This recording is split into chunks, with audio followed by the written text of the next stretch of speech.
by Dr. Sender. He noted he had 5 to 6 sessions of therapy with Dr. Sender, specifically addressing his sexual offending. New paragraph, the defendant denied having had any other mental health contacts, treatment or admissions. On review, he denied any history consistent with past episodes of depression. He denied any history consistent with past episodes of hypomania or psychosis. He denied any history consistent with past episodes of post-traumatic stress disorder, generalized anxiety disorder, panic disorder, obsessive compulsive disorder or social phobia. He denied any history of deliberate self-harm or suicide attempts. Sexual history. In preface, it should be noted there was somewhat of an abbreviated evaluation as the defendant was brought to the audiovisual conference 20 minutes late due to administrative difficulties in the jail. As such, I elected to concentrate on the deviant aspects of his sexuality. The defendant was specifically questioned with regard to any pedophilic interests, urges or behaviours. He noted having had an awareness of sexual urges, in quotation, late in my life, probably the last 10 years, I found younger women than me more attractive, more the type of woman I'd like to have a relationship with, end of quotation. In this context, he was specifically questioned with regard to the age when referring to, in quotation, younger women, end of quotation.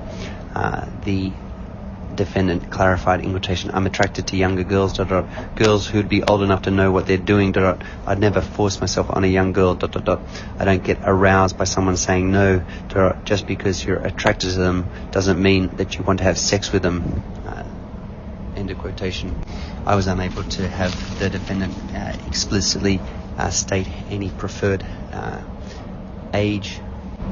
When asked if he was attracted to 11-year-olds, he stated, in quotation, definitely not, end of quotation. When asked as to whether he was attracted to 14-year-old girls, he noted, in quotation, it's hard to know, end of quotation. New paragraph. The defendant was specifically questioned with regard to the previous conviction for indecent assault. He noted the victim was aged 11 or 12. The defendant was aged 51 at the time. He noted it was the daughter of an ex-lover. He stated, in quotation, she was sitting next to me on the couch. The mother had gone to work. For God knows why I reached over and touched her breast. End of quotation. He noted having touched the victim's breast on 2 separate occasions. He noted, in quotation, she was nice, easy to talk to, she was bubbly, end of quotation. On the other hand, when specifically questioned whether this was a sexual act, the defendant acknowledged it was, in quotation, some sort of initiation for sex, end of quotation. He repeatedly and vehemently denied having engaged in any other sexual behaviours with minors at any other stage in his life.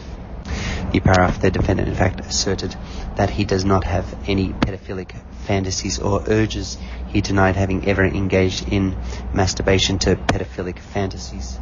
The defendant noted that the victim of the index offences had tattoos, and in this context he was not aware at the time that she was a minor. New paragraph, the defendant reported he has had approximately 10 sexual partners in his life, including 6, in quotation, serious, end of quotation, relationships, casual sex on 1 occasion, and having engaged sex workers on 3 occasions. He noted his first girlfriend, Fiona, was 17 at the time they met. The defendant was aged 23. He stated they did not consummate their relationship till she turned 18. He noted Melissa, his current partner, is aged 32. He stated all of the sex workers were in Australia and as such were all adults. The defendant denied having engaged in any male-to-male sex. The defendant denied any interests or urges with regard to bestiality, fetishism, frotteurism, transvestism, sadism or masochism. He denied having ever sought out or inadvertently come across child pornography. New paragraph, mental health around the time of the index offences. The index offences were noted to have occurred between July 2016 and June 2017. Given that there were a multitude of contacts between this period of time, his mental health will be reviewed across the course of that 12-month period. New paragraph, the defendant was not on any psychiatric medication throughout this period of time. New paragraph, the defendant stated throughout the offending period he was drinking a six-pack of mid-strength beers, in brackets 6 standard drinks, in brackets on a daily basis. He denied having any adverse consequences from alcohol use during this period of time, such as alcoholic blackouts or legal infractions. He denied having used any cannabis throughout this period of time. New paragraph, the defendant was acting as a formal carer for his mother for a period of 3 to 4 years. He had not worked as a result of such.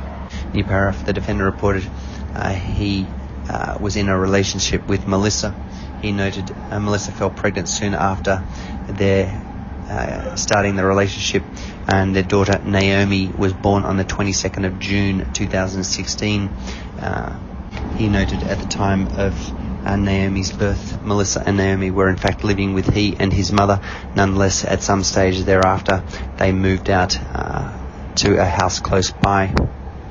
New paragraph, when asked to describe his mood during this period of time, he noted in quotation, pretty good, on top of the world, end of quotation. In elaboration, he was very happy to be in a stable relationship and to have fathered a daughter. He reported his sleep was intact other than being disrupted by having a newborn in the house. He noted his appetite was, in quotation, good, end of quotation, and his libido, in quotation, normal, end of quotation. He noted his energy was intact, in quotation. Everything was going well apart from the conflict between Mel and Mum. ... That was a bit of an out-of-control spin, end of quotation. In this context, he noted there was some increased stress in the context of caring for his elderly mother, having a newborn in the house, and the relatively new relationship. He denied experiencing any suicidal ideation around the time of the offences. I certainly could not elicit any symptoms consistent with the mania or psychosis around the time of the index offences. New paragraph. With regard to the index offences themselves, he noted the charges stem from text messages with the daughter of his neighbour.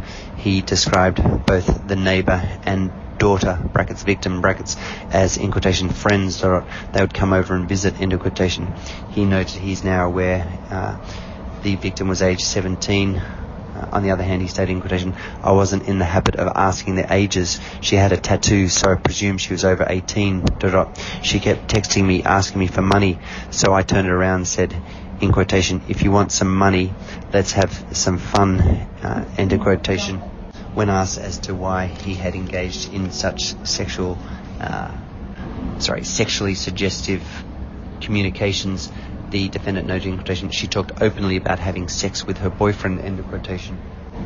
New paragraph, when asked as to how he feels about the index offences now, the defendant noted, in quotation, if I have my time over again, it disgusts me. I can get in this situation where innocent people are getting hurt, ... I hurt those young girls years ago, and I hurt their family years ago, ... I've hurt my family, and now I've done it again, ... I wonder if there's something wrong with me, ... I hurt a lot of people unnecessarily, ... People put trust in me, and I destroy that trust, and it's got me in here, ... These people don't deserve what I've done to them, end of quotation. When asked as to the harm that might have been caused by the defendant, he noted, in quotation, it hurt them mentally. She wasn't expecting me to come up and ask for sex, ... She had trust, and I ruined that trust, ... It would have come as a shock to her because she probably didn't think I was that person, but probably I am, ... I've destroyed trust in Kate and their daughter, ... I've hurt Mel, end of quotation. The defendant noted in this vein he is hoping to complete a sexual offender treatment program. He noted, in quotation, I try to understand why I'm attracted to younger women, ... Then I can deal with it, ... I'd wear a bracelet if I had to, end of quotation. New paragraph. Recent functioning. The defendant is not on any psychiatric medication. New paragraph. The defendant described his recent mood as depressed and anxious. He noted this in the context of his re-arrest and being separated from his partner and newborn child. He noted he's sleeping 6 to 8 hours per night. He noted his appetite is minimal and has lost some significant weight since being incarcerated. He noted he has little energy. When asked to describe his sex drive, he noted, in quotation, what sex drive, end of quotation. He denied any suicidal ideation. New paragraph, the defendant noted he has significant anxiety with ruminations. I could elicit no associated physiological symptoms of arousal. New paragraph, I could not elicit any hypomanic or psychotic symptomatology. New paragraph, given the defendant is on remand, he is unable to work. He noted he is on low association due to the nature of his offending behaviour. He noted he spends a lot of his time reading or else will watch television. He's made a few friends